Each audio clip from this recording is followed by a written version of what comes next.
On tonight's episode of the Denver Bronco Roundup podcast, it's a free agent frenzy. And not just free agents, we're talking trade, trade requests granted. What does this all mean for the Denver Broncos? We're going to get all into all of that and more, especially with your comments coming in next on the Denver Bronco Roundup.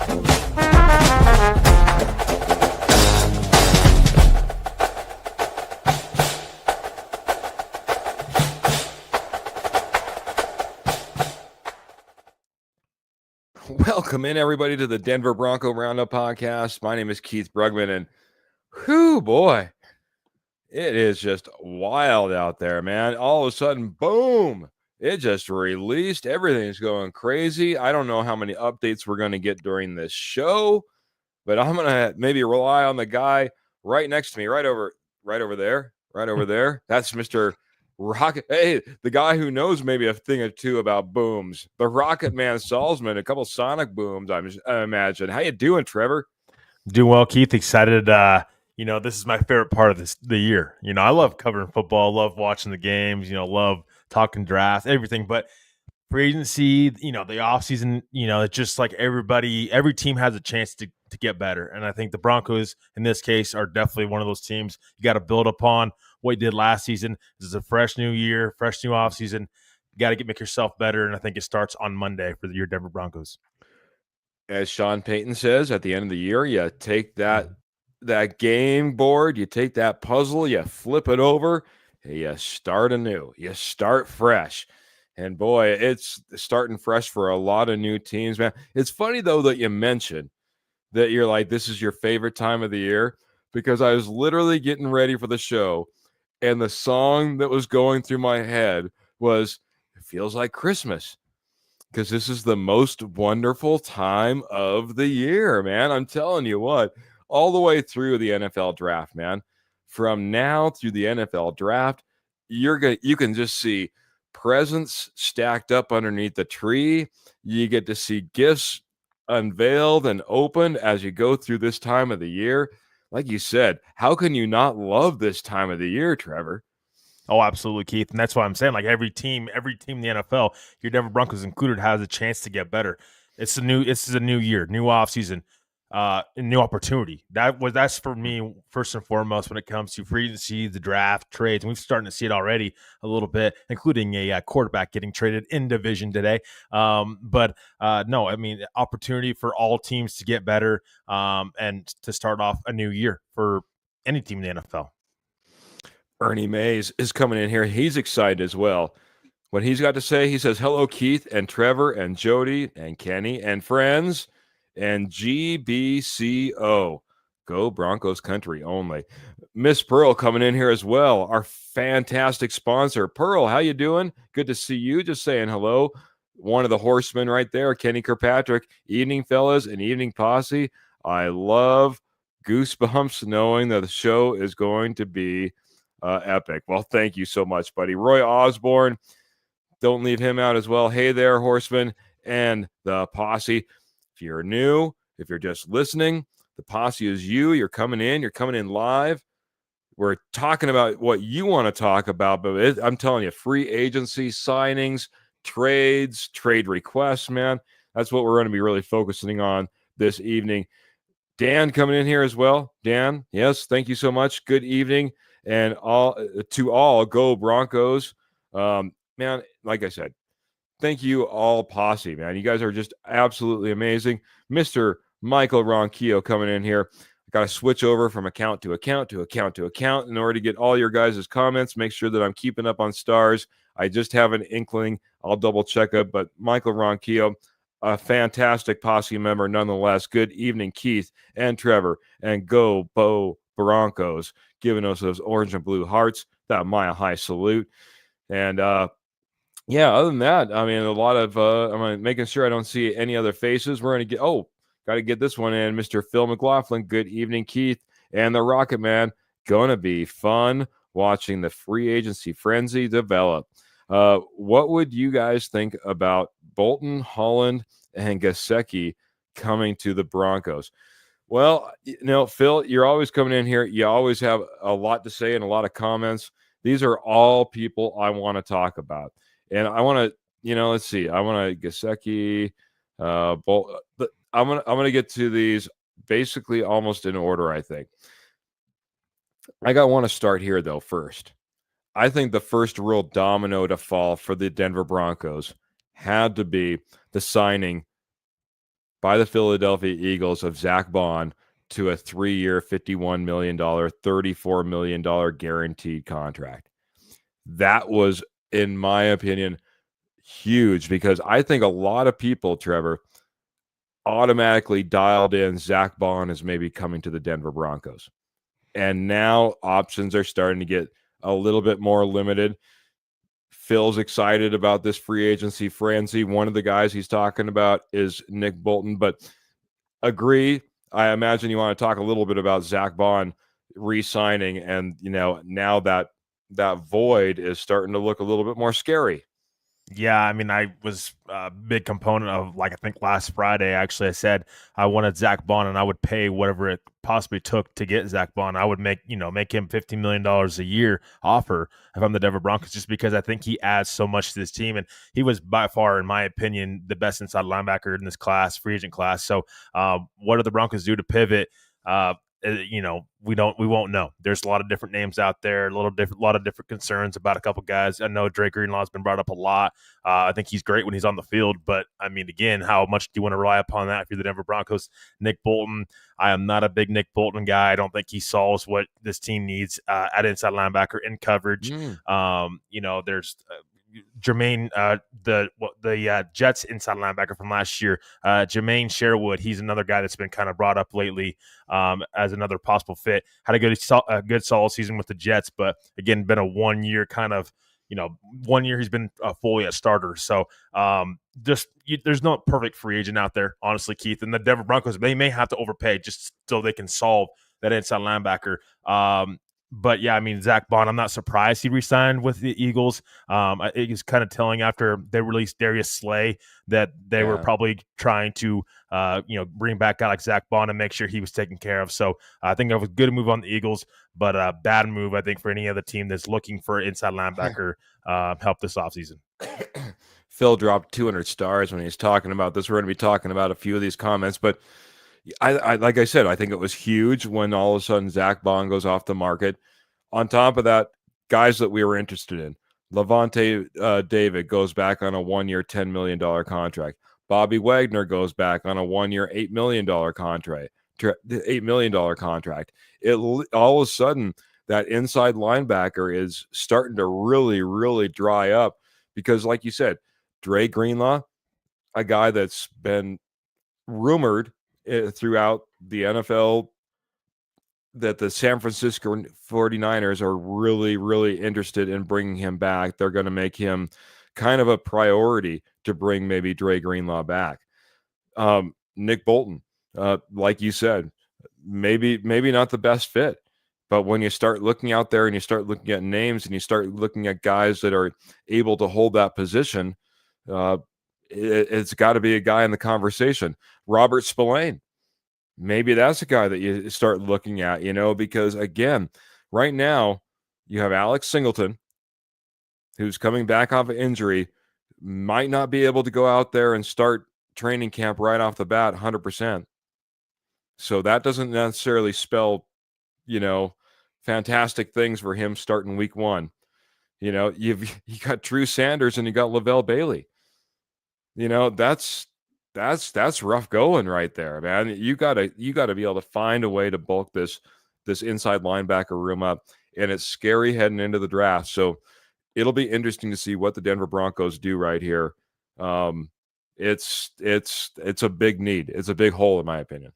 Yeah, and I think that we're going to see, Keith. I think the first big signing that the Broncos make will definitely, in my opinion, will be on the defensive side of the ball. I think we could Mm. possibly see this team not only address inside linebacker, defensive line like they did last year with Malcolm Roach, and safety like they did last year with Brandon Jones.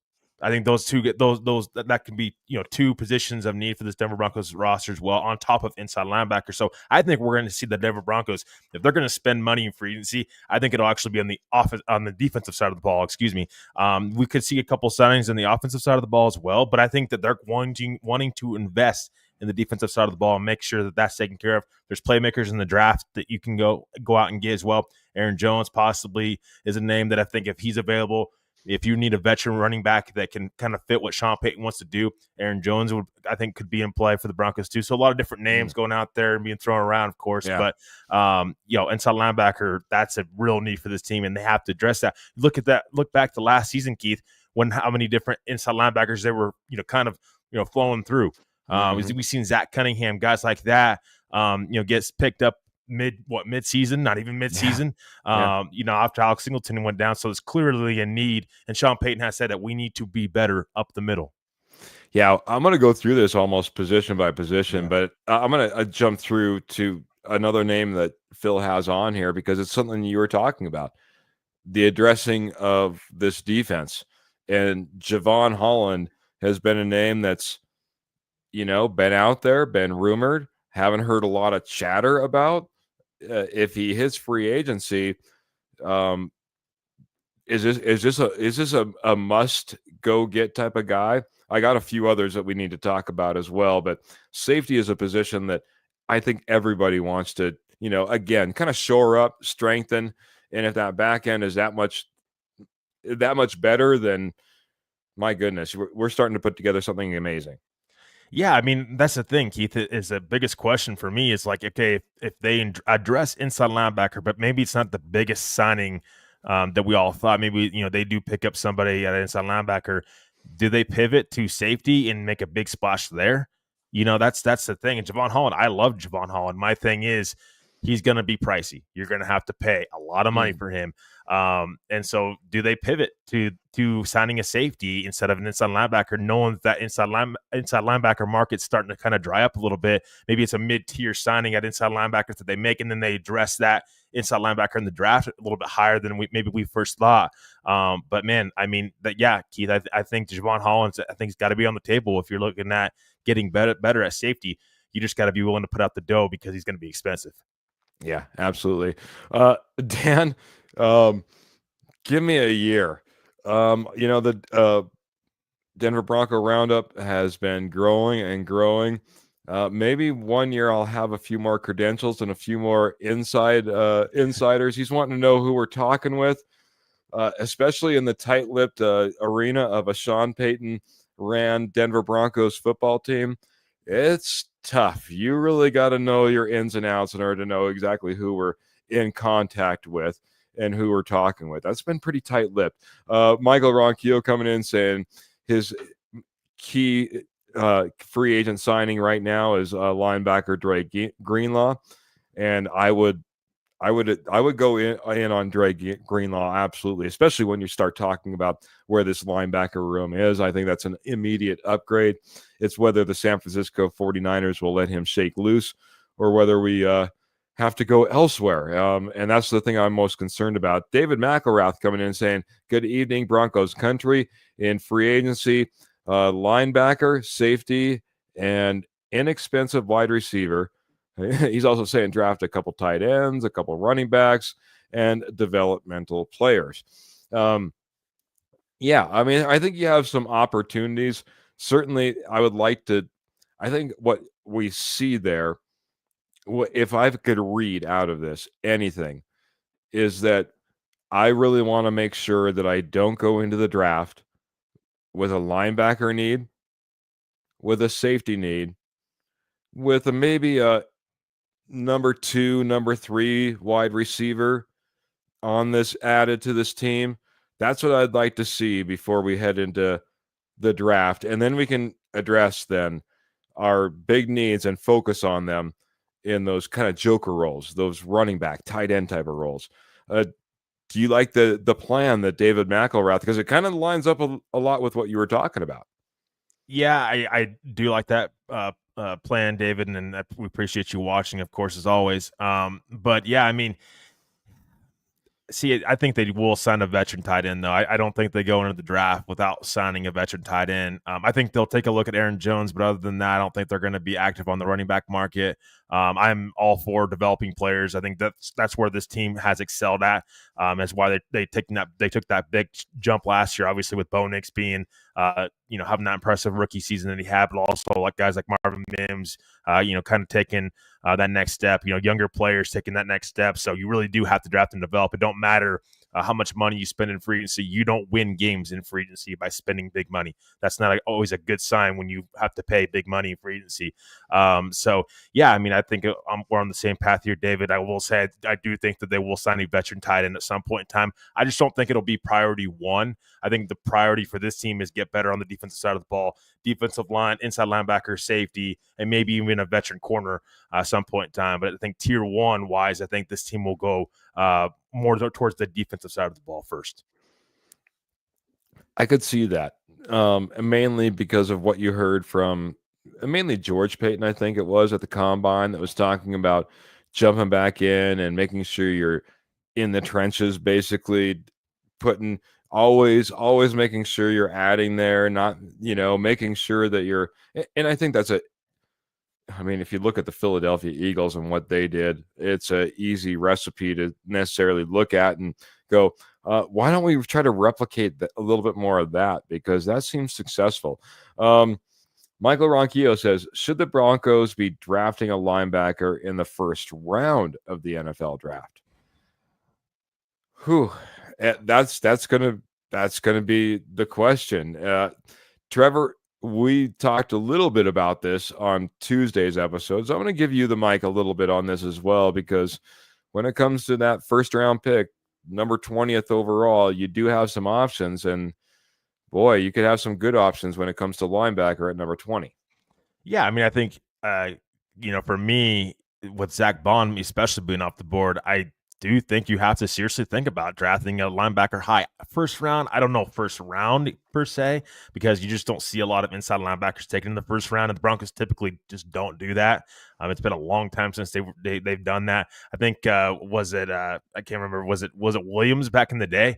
Inside linebacker, I think that's who they ended up taking.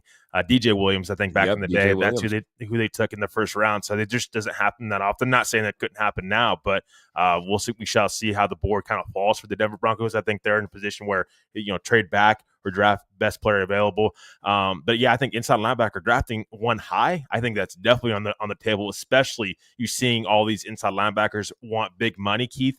I don't know the Denver Broncos are going to want to overspend big time for one of those veteran inside linebackers. I'm not saying they wouldn't want to go get one, but I think you have to be careful about, need versus like way overpaying somebody and possibly regretting that down the line.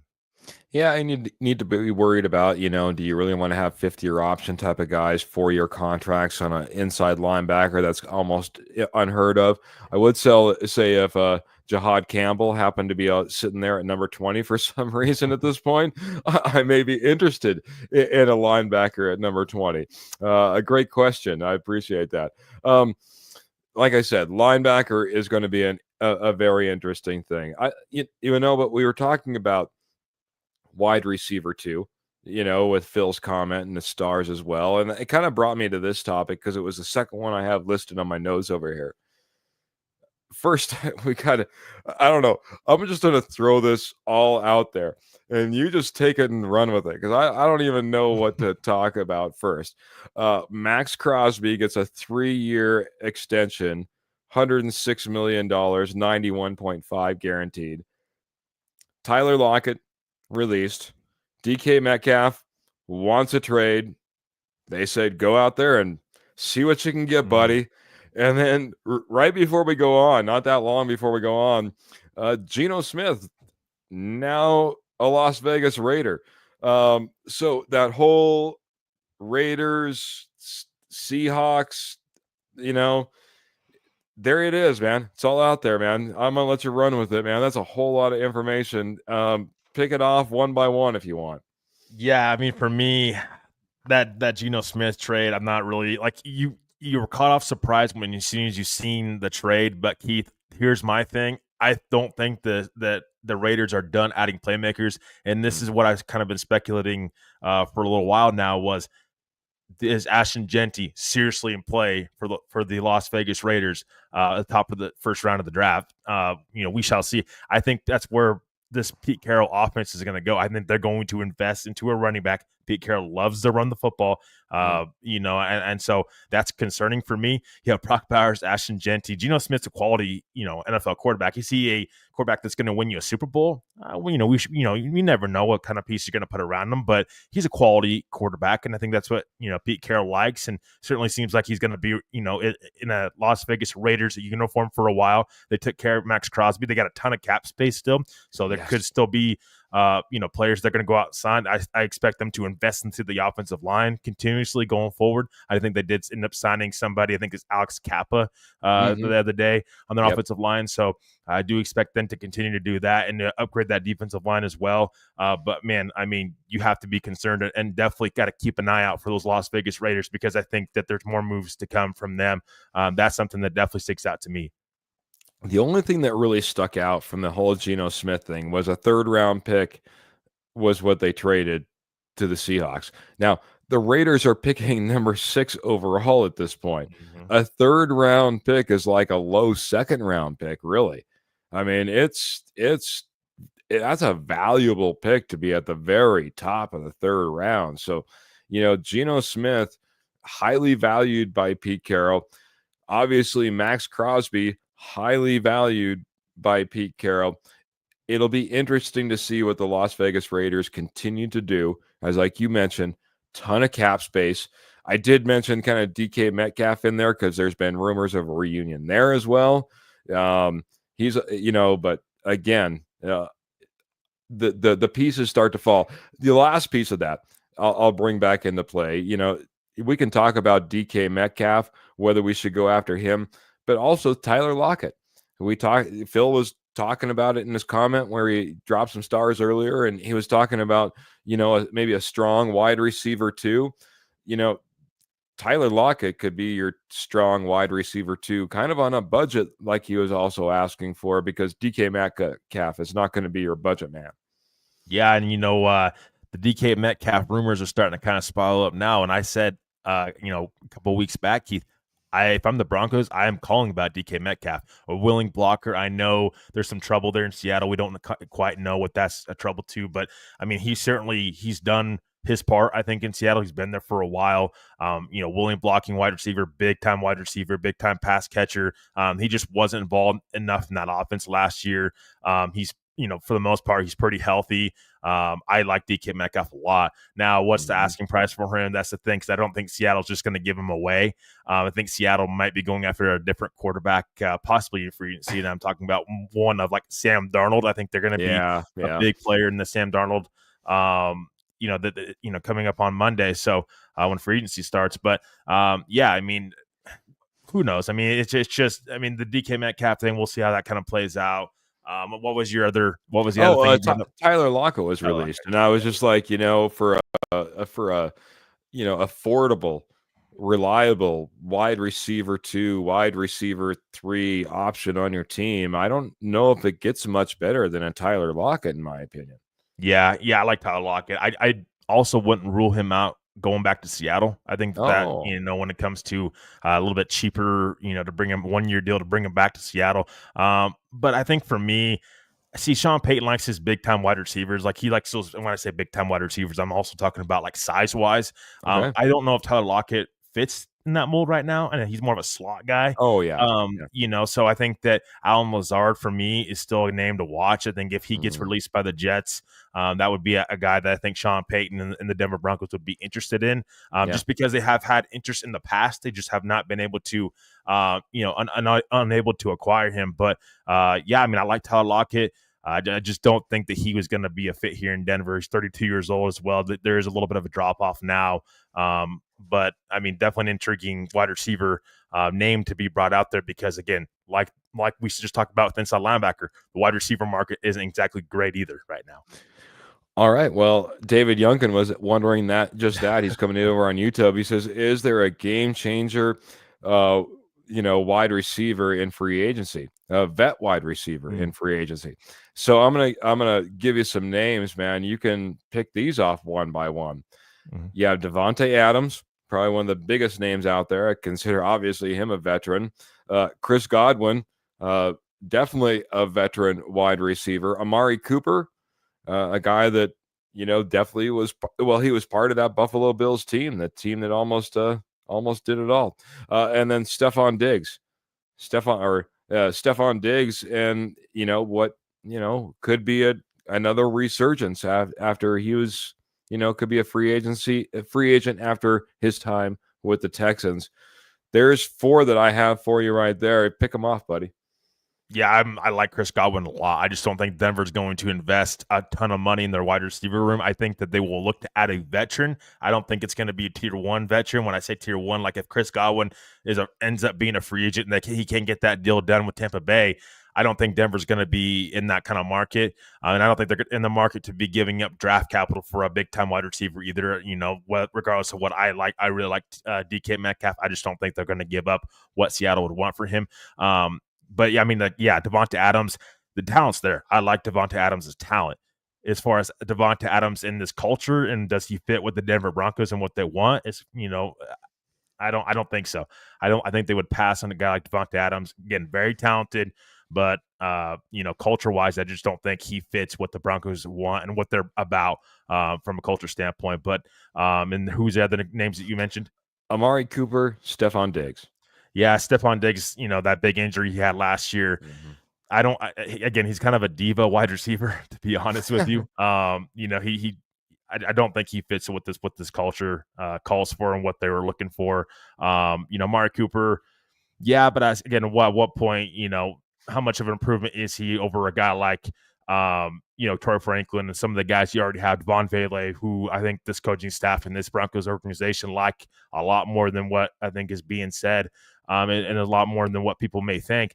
I don't know how much Amari Cooper kind of moves the needle. I think he's a nice veteran pickup. He would be a nice veteran pickup, but I don't know that he's really a needle mover much. And I don't know that you would want to play him over a guy like a Devon Vele or Troy Franklin. David Young, I'm sorry, Michael Ronquillo coming in with one name I didn't have on that list. Cooper Kupp. Definitely looking like he might be hitting free agency. They're not going to be bringing him back. Doesn't look like there's a trade market for him per se. See this a lot where all of a sudden the trade market dries up, but man, they have a couple of teams that's willing to pay him as soon as free agency opens up. I think Cooper Kupp's going to be on that list.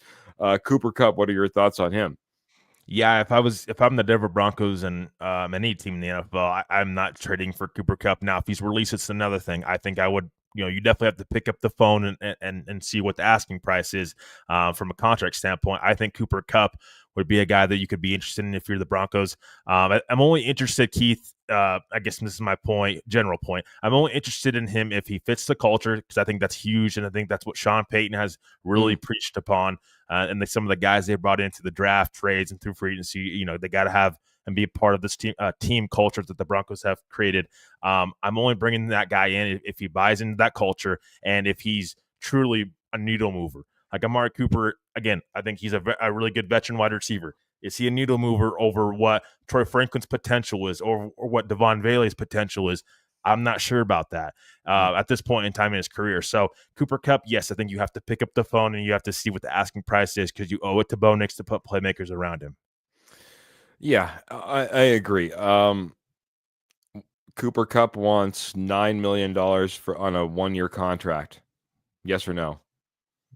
Yeah, I'd probably consider it. Okay. I was just like, you said, depends on what the asking price is. Yeah.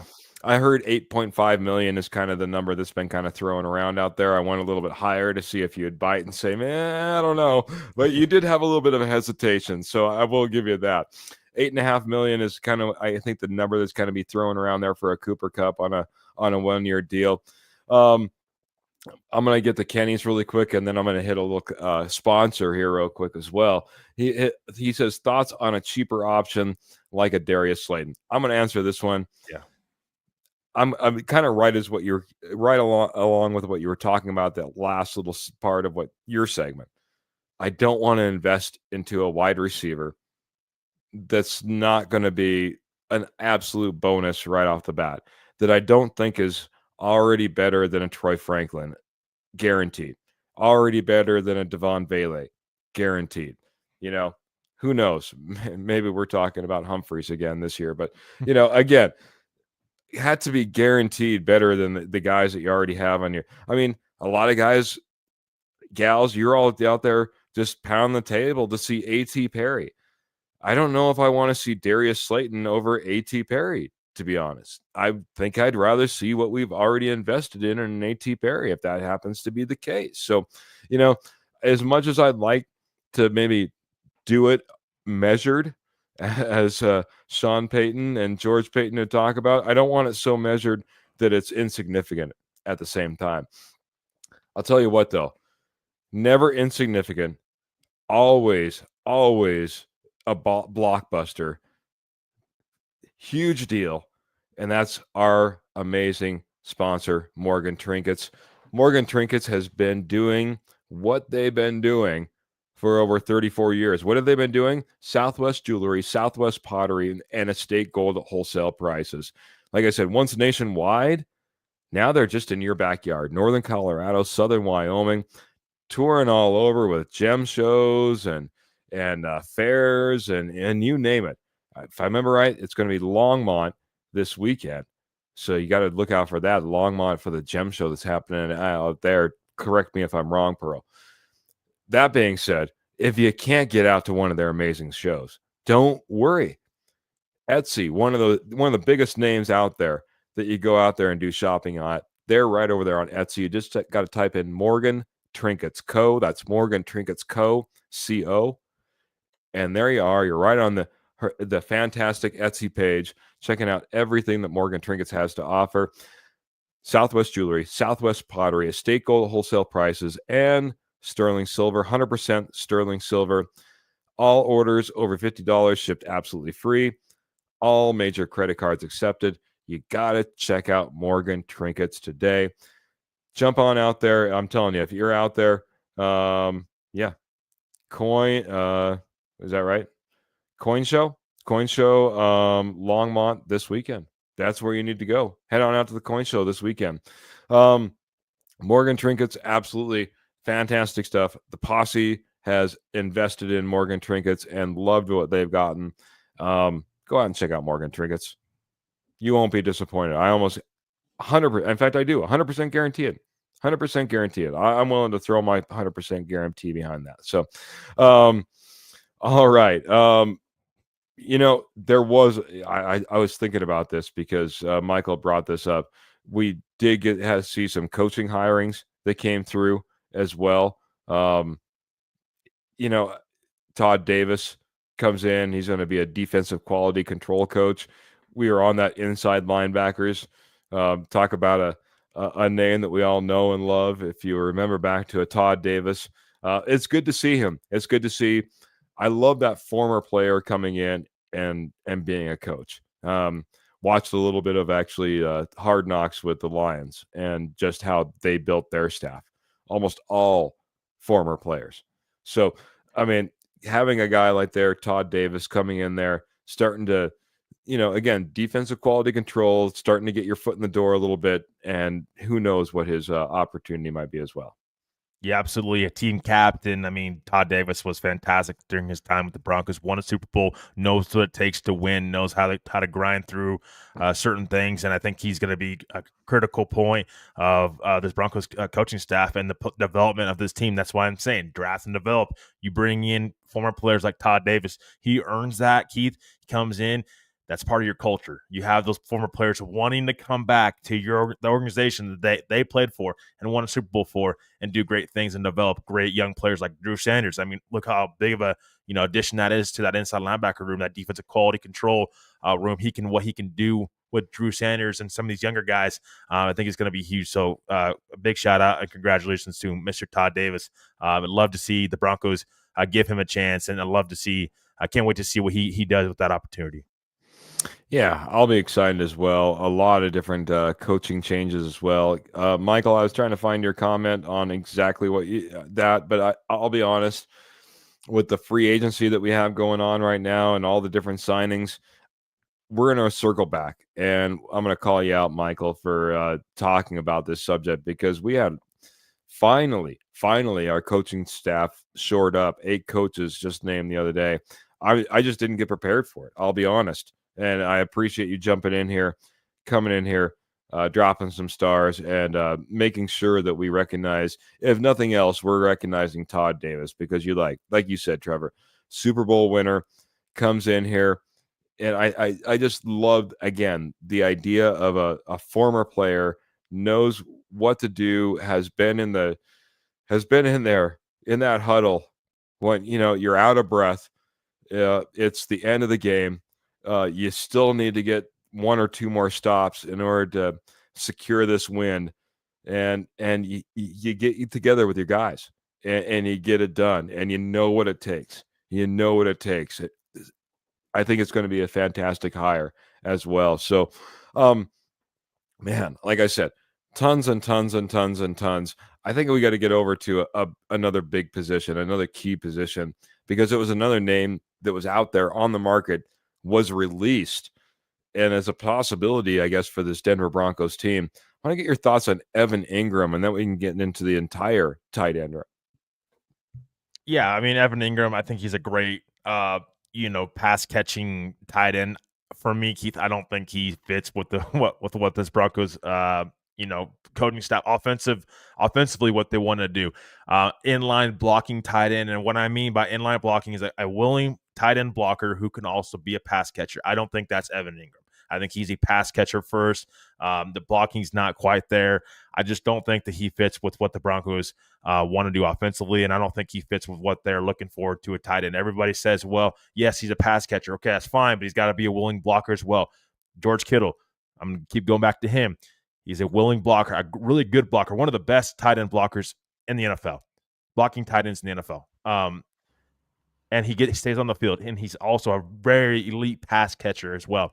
That's what you're trying to look for, a tight end that can do multiple different things, not just one dimensional. And I think for me, Evan Ingram, at least for tier 1, as far tier 1 free agency wise for your Denver Broncos, I don't think he's going to be a priority for them. Now, if he sneaks by tier 2, tier 3, as we get closer to the draft, maybe a little bit more, then maybe the Broncos, take a more look at Evan Ingram. But for me right now, I don't think he fits with what they're looking for in the tight end. That's fair, man. That's fair. I found Michael's comment, by the way. I threw it up there. Just to get back to his comment, I did notice Rizzi, I know that got assistant coach, and Davis Webb, just a couple notable ones that stuck in my head. Davis Webb got like passing game coordinator added to on top of his. So they gave a lot of upgrades. The one thing that I would say about that, Michael, and until we get into it in full, and then I'm going to jump back into the tight ends as well, is that I think that was a lot of protection. Again, if someone steals somebody from you, they have to give them a bump in position.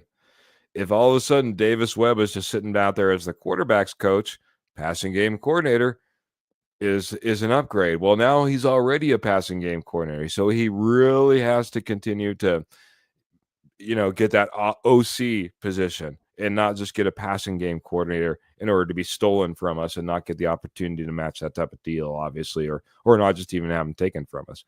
Jumping back to the tight end, so man, I'll get to 2 other names that are still out there on the market, and it's 2 names that we've been talked about a lot.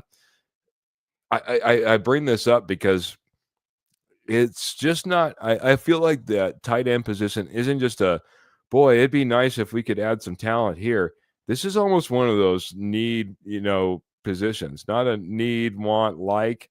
This is like a need type of position, I feel. We have struggled at this tight end, and in a way that not a lot of the teams have seen. So Mike Gesicki, Juwan Johnson, I'll let you pick them off one by one, however you want, buddy.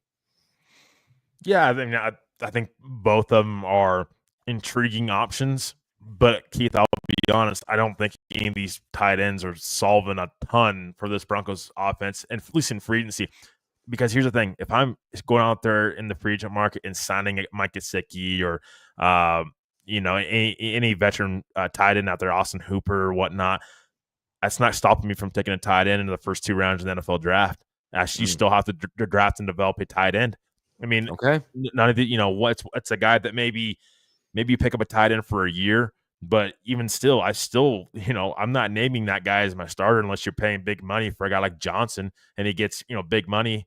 But like a guy like Mike Gesicki or an Austin Hooper, you still drafting a tight end probably relatively high in the draft, in my opinion. I don't think any of these tight ends in free agency are stopping you from doing that, or even doing it for a year. So, yeah, I mean, I like Gesicki. Again, good pass catching tight end, but his blocking is not there for me. That's what Sean Payton likes. Even go back to Jimmy Graham. Jimmy Graham had some very effective seasons under Sean Payton, but Jimmy Graham, and this isn't talked about enough, he was a willing blocker. He was a good blocker. Mm-hmm. And that's the thing with Sean Payton's offense. You have to be a good blocking tight end. Look at the tight ends he has on this team right now. They're blockers. They just aren't effective in the passing game. He wants both. Yeah. I mean, to be honest, it's a great description of that room. Yeah, you just want both. You want both. You want a tight end that can do multiple different things. That's kind of what that Joker role is in the Sean Payton's offense. Is a guy that can do multiple things, not just one-dimensional player. And that's, for me, that's what a lot of these tight ends are. I think Johnson can be a willing blocker and can be a pass catcher, but I don't think he's an elite enough pass catcher that is going to stop you from taking a tight end high in the draft. Fair enough, man. Juwan Johnson doesn't give me enough to say, oh, we're set. Mike Gesicki gives me a little bit more faith. That guy's been able to go out there and produce, and it'd be definitely interesting to see him in this role now. But like you said, from that willing blocker, that capable blocker, we're gonna have to coach him up and hope that you can still get something out of him that, nobody else has really been able to get out of him. It's kind of like going after Kyle Pitts and saying, "And we really want to make him a great blocker." It's like, well, we haven't necessarily seen that, so might be asking for something that's really not there. I'm gonna switch over, man, because you talked about it earlier. Trenches.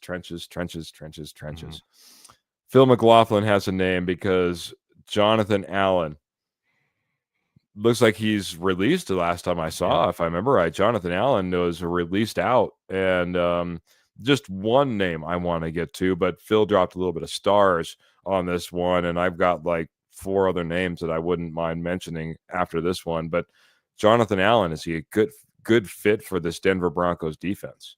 Yes. And Phil, here's the thing. I actually had him on my list. I put a kind of a list together before our show, and Jonathan Allen was high on that list. I like Jonathan Allen a lot, and I think he can help a guy like Zach Allen out a lot as well, and help this defensive line out a lot as well. You're going up against Patrick Mahomes, Justin Herbert, and now Geno Smith. That's a pretty solid solid quarterbacks in the AFC West right now. So you're going to have to be able to get after the quarterback and stop the run. I think Jonathan Allen, when healthy, can be that quality player, 2-time Pro Bowler.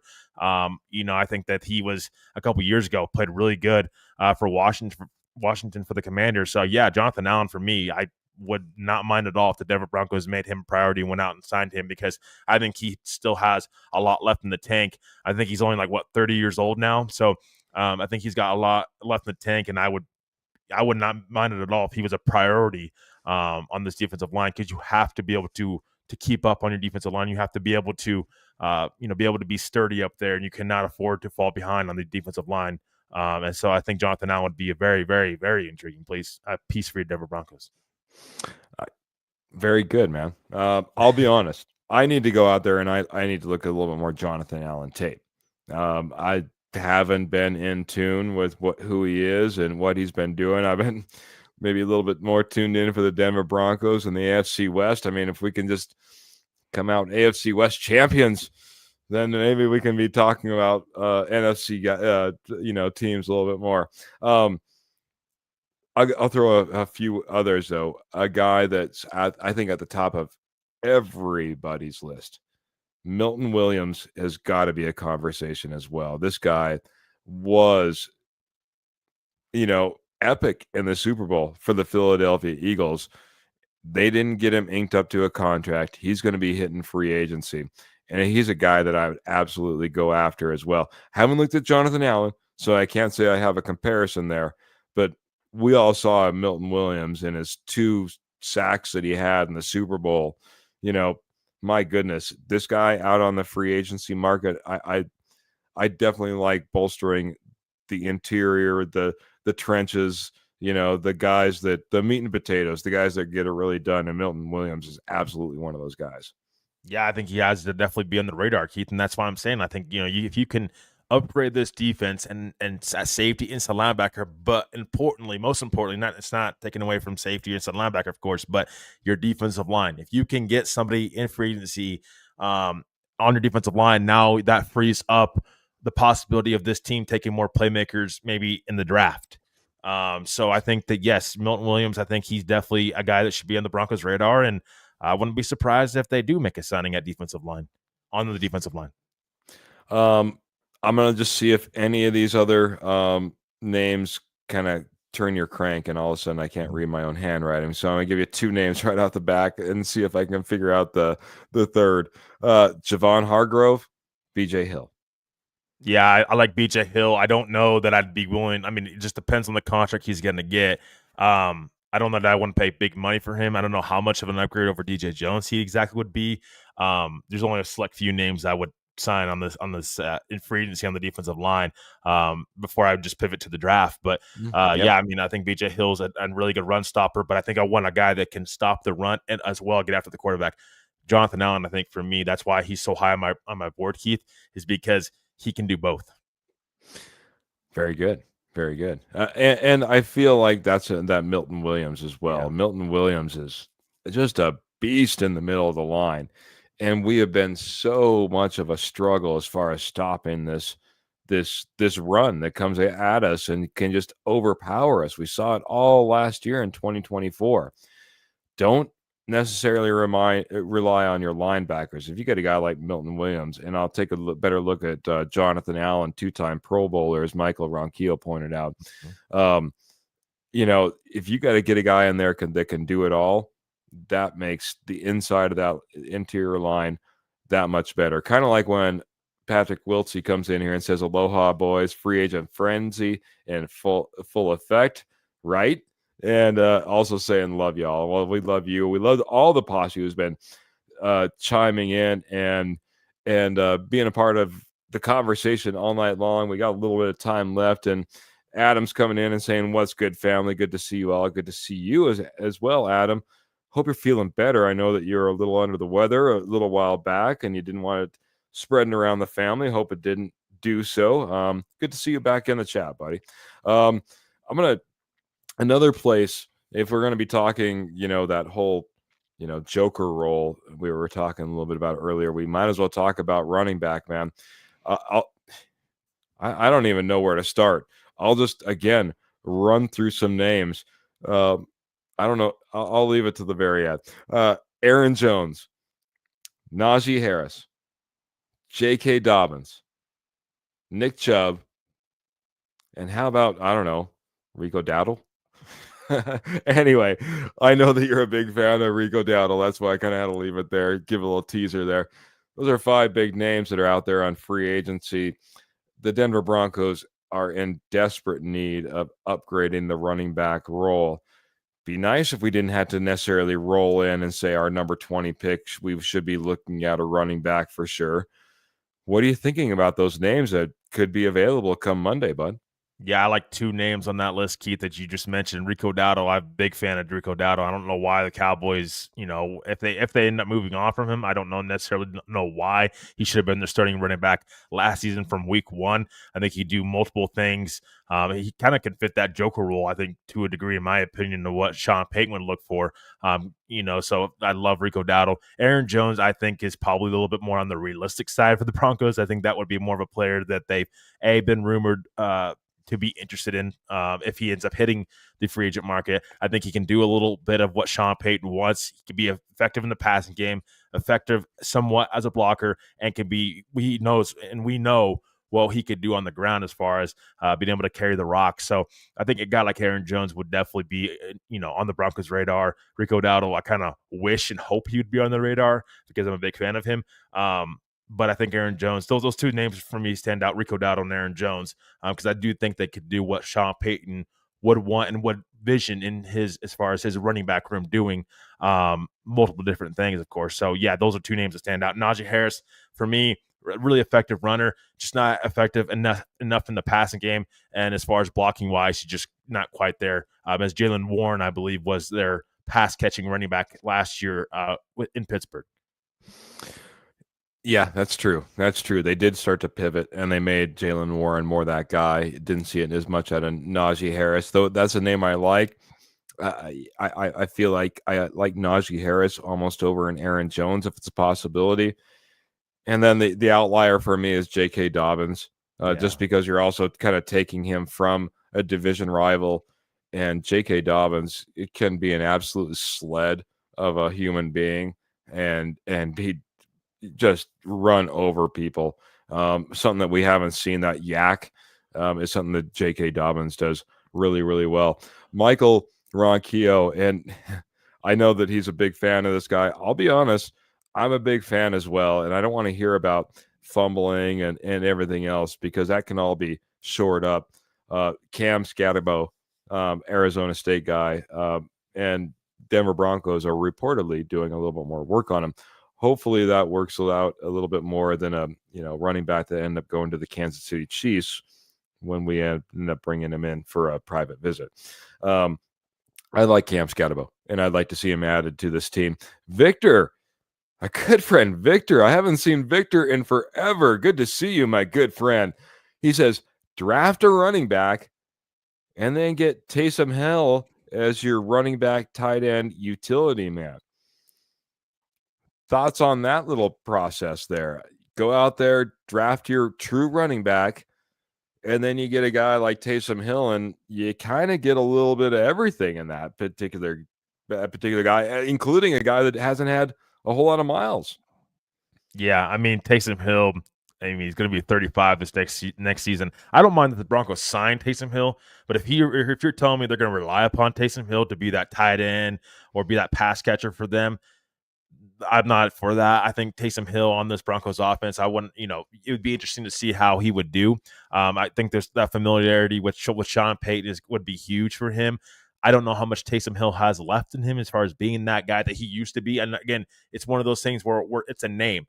It's a name being brought up, but we have to take a look at what has he done currently.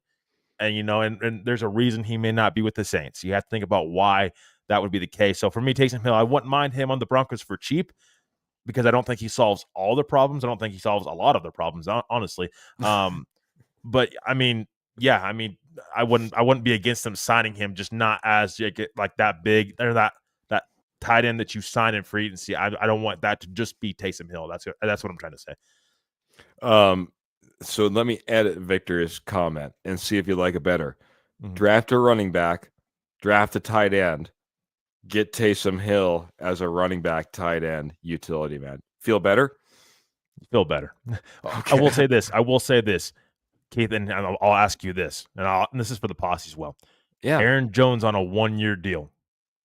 Would you take Aaron Jones on a 1-year deal and you go draft your running back in the first 3 rounds of the draft? You could double up at running back. I know Kenny said Nick Chubb. I'm not on the Nick Chubb train anymore. I think there's a little bit of a concern with his injury history, and is he still the same guy from 2 or 3 years ago? But Aaron Jones on a 1-year deal and drafted running back. What do you think about that?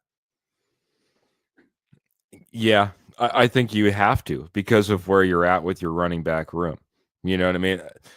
You have Javonte, who's obviously not expected back. Haven't heard any rumors of that. They said, well, maybe there's always that possibility, George Payton. Hey, we could still have Javonte back. Obviously not big priority. Hey, we're making sure this guy's in the room. You have Audric Estime, who was a healthy scratch for your playoff game, and you're a 5th-round pick. That doesn't necessarily, scream you're absolutely on this roster, the 53-man roster, come next fall. That doesn't scream a whole lot of confidence. There's not a whole lot of confidence in any place you turn in this. Sorry, I got everything falling over here in this room. In this running back room, you have to go out there and you have to shore it up. And that's why I said it's a place that, in my opinion, that I would love to see shored up before you head into the draft. You have something in there. It's much like linebacker. Jones, 1 year. Yes, says Phil McLaughlin. Yes, I would with Aaron Jones, says Michael Ronquillo. Victor just saying Taysom is just insurance, Okay. Just a wild card type of guy as well. Kind of clarifying what he was saying. And and just reminding us, Michael coming in saying, it's not like George Payton doesn't have those ties with the Minnesota Vikings, being an assistant GM with the Minnesota Vikings before getting the GM job here with the Denver Broncos. So absolutely. Victor's also a big fan of Gesicki, and I'm kind of along those lines as well. If I'm going to go out there and I'm going to target anybody in free agency, that's my guys. Man, an hour flies by, Trevor. Mm-hmm. And this free agent frenzy is just getting started. We're going to see things continue tomorrow, Sunday, and then it's really going to kick off, obviously, Monday. Just as a reminder, like, share, subscribe, because this is definitely the time of year. I was just thinking about it. I'm like, if I wake up to news tomorrow morning, I got to get on here. If I wake up to news the next morning, I got to probably get on here. Make sure you're all subscribed so that you're never missing anything, especially during this time of year. We do go live every Tuesday, every Friday, 7:30 p.m. Mountain Standard Time. Good evening to Karen, who's coming in a little bit late. Good to see you as well. Michael's saying they better make some moves soon, Denver Broncos. So, yeah, we're all waiting on bated breath for their measured actions, as Sean Payton and George Payton also said. But anything before we get out of here that we should hit before we say our goodbyes, Trevor? Yeah, when Michael just said George Payton had ties back to the Minnesota Vikings, a name to also keep an eye on, Keith, and this is a name that's been rumored by Broncos legend insider Mike Kliss, Cameron Bynum, the safety in Minnesota. He's another guy that's been rumored to the Broncos possibly. I mean, again, it's rumors, so you just never know, what's going to happen until it actually happens. But yeah, it's another name to be floated out there, and kind of ties back to George Payton and in Minnesota with the Vikings. So, but no, I mean, I think the Broncos are going to be aggressive but measured, which is not a bad thing. This is a free agent market that's got some ups and some downs. What I say that is, it's not the greatest free agent market, and there's a reason it's free agency. You don't get better in free agency. You fill holes in free agency. You get better through the draft. You draft and develop. But looking forward to seeing what other moves, possibly other veteran players getting released before Monday hits, and we see more news coming up during the weekend. Stay tuned to us. We're going to be, live as much as we possibly can while moves are happening for the Denver Broncos and around the league. But I think this is an exciting time, Keith, for you, for us, and for everybody. I mean, again, all 32 teams have a chance to get better. And it's fun to see the different visions around the NFL take place and what these different teams are going to prioritize. So, but thanks to all of our posse for being amazing. You guys are awesome. I hope everybody has a great weekend. Thanks for catching us live or even after the fact. And love to see you guys next time. So I hope everybody has a great, safe weekend. And as always, go Broncos. Absolutely, man. Got to get that Mile High salute in. It's a Go Broncos on a Tuesday night, a Friday night. Anytime we go live, of course, I was just thinking about our after after the games podcast that we do as well, man. I can't wait for those to get all fired up as well. Last name that I'll just drop, and Kenny's saying Isaiah Simmons. He's what name that he's kind of listening to, watching for. We've been talking about trenches a little bit. We've been talking about jokers. I'm going to go back to the trenches. Drew Dahlman is a center out there that the Atlanta Falcons cannot sign. And if you just want to go ahead and make that offensive line everything it needs to be for Bo Nix, for whatever running back out there, the only place I think that we have questions, where we have a little bit of concern, where we could possibly see an upgrade, unfortunately, Mr. Luke Wattenberg, I think could be an absolute upgrade to have Drew Dahlman coming in there and solidifying that. That's another name that I just wouldn't mind. And again, it's kind of I know it's not the big sexy name, it's not DK Metcalf to the Denver Broncos, but I can tell you what, if you go back, and I saw a comment earlier, whatever happened to our 1,000-yard rushers that we used to have here in Broncos country, go back and look at that offensive line. That offensive line was second to none.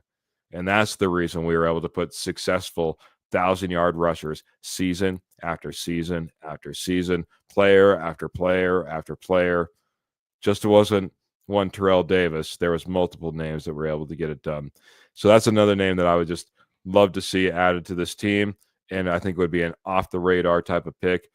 But not off the radar is all of you that came in and were absolutely an amazing part of this show. Thank you so much, from all the star givers, Phil McLaughlin, Michael Ronquillo, to everybody that came in, like names I hadn't seen in a while, like Adam that came in, like Victor that came in. It's always good to see our good friends Pearl and Karen and Ernie Mays and Roy Osborne and all y'all. I'm not sifting through all the comments, but just know that every single one of you are loved, appreciated. Thank you so much for being a part of this ride that we call the Denver Bronco Roundup podcast. We go live every Tuesday, every Friday, 7:30 p.m. Mountain Time, and can't wait to get back on here and continue to talk about the offseason, everything that unfolds for the Denver Broncos. But we do got to get out of here. Went a little bit over time, not too much. But thanks so much for being part of the show. We get out of here one way only. Make sure you keep those boots in the stirrups, keep those guns in the holsters, and keep the Denver Broncos in your heart. Until next time, we're out of here. Mile high salute. Can't wait to see you again. Good night, everybody.